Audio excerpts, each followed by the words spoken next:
everybody, I'm Caitlin. I'm a baker in Chicago. Today I'm going to be showing you how to make brownies. Food can also bring back memories from like a childhood, even by tasting or smelling something. For example, these brownies, it's a recipe that my grandma would make growing up. And I've been able to share that with all of my friends and family and now you guys. So food is a really great way to connect to other cultures and experience how other people live. And it's so great. Okay, so we're gonna get started. For my ingredients, I have my 2 cups of mini marshmallows and my 12 ounces of chocolate chips. I have a cup of flour and a pinch of salt, 2 cups of sugar, my 4 eggs that have been brought to room temperature with 2 teaspoons of vanilla, 2 sticks or 1 cup of butter or margarine, and underneath here I have my 6 ounces of bittersweet chocolate. So for my tools, I have my water vane, which is just a pot that has maybe an inch of water. You want your bowl that you're going to be melting your chocolate and butter to be able to fit into your bowl, or at least on top of it. You can also use like a microwave safe bowl, that's fine too. I have a bowl that I'm going to end up mixing all my ingredients in, a rubber spatula, a whisk, and then my baking sheet that's just fitted with parchment paper. You can use tin foil if you don't have parchment paper. So I have my bowl on my water bath. It's just going to be melting down. I have it on like medium-high heat. If you're microwaving, you're going to want to do it in intervals of like 60 seconds, just so that your chocolate doesn't burn. So 60 seconds, take it out, stir it up, put it in until it's all melted down. I also have my oven preheating to 350. Okay, so our butter and our bittersweet chocolate is melted down. I let it cool just a little bit. We're gonna add our sugar and we're gonna whisk it in. So all of the sugar goes in.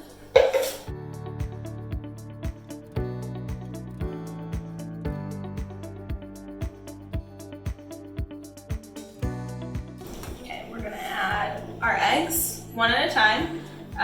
Super important that you add them one at a time to keep the batter together. Okay, so all of our eggs are mixed in with our batter. I'm going to switch to a larger bowl because we're going to incorporate our flour and our additives, our marshmallows and our chocolate chips. And you're going to want more room. So any larger bowl you have is good.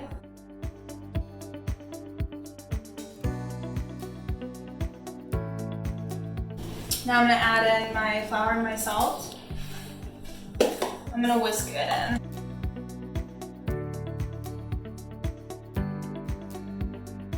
So our flour is mixed in completely. There aren't any clumps.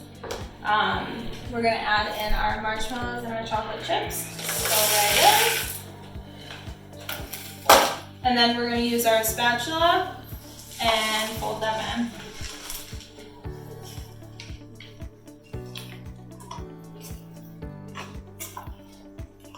Until everything's coated. Now we're going to put it into our pan.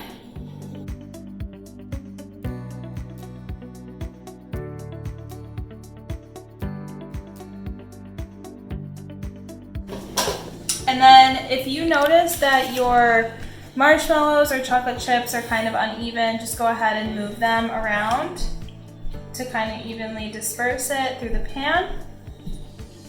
And wipe off all the extras. You don't ever want to waste anything. And now we're ready to go into the oven for like 35 to 45 minutes.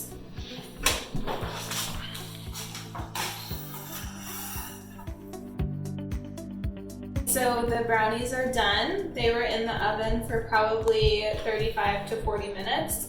If you're unsure if they're done, you can always use a knife or a toothpick to test the doneness. Just stick it in the center. If it comes out a little gooey, that's fine. I would rather err on the side of them being underdone because they still continue to bake. So that is totally fine. It's not gonna be raw or anything. They're still baking once they come out of the oven until they're completely cool. And you can tell by just like feeling it, it's pretty firm, pretty set up. So we're gonna pop these into the fridge once they're cool, and we'll cut them tomorrow and dust them with powdered sugar. So we'll see you tomorrow.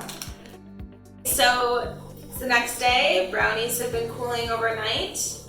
They've been probably in your fridge. I already did mine, but I'm gonna walk through it with you on how to do yours. So I just pulled them out with the parchment that we had on the pan from yesterday. I went ahead and first of all, when you take them off, the parchment will probably be stuck, so you're gonna wanna just peel it back. I cut all the edges off of mine just to make it kind of square and uniform and like sharp edges, really nice and clean. Totally don't have to do that. Only reason I really do it is for the scraps. And then I cut them into 1.5 inch, 2-inch squares, and then I dusted with powdered sugar. When you're dusting, if you don't have a sifter, that's totally fine. You can sprinkle with your hands. You don't need to use powdered sugar if you don't want to.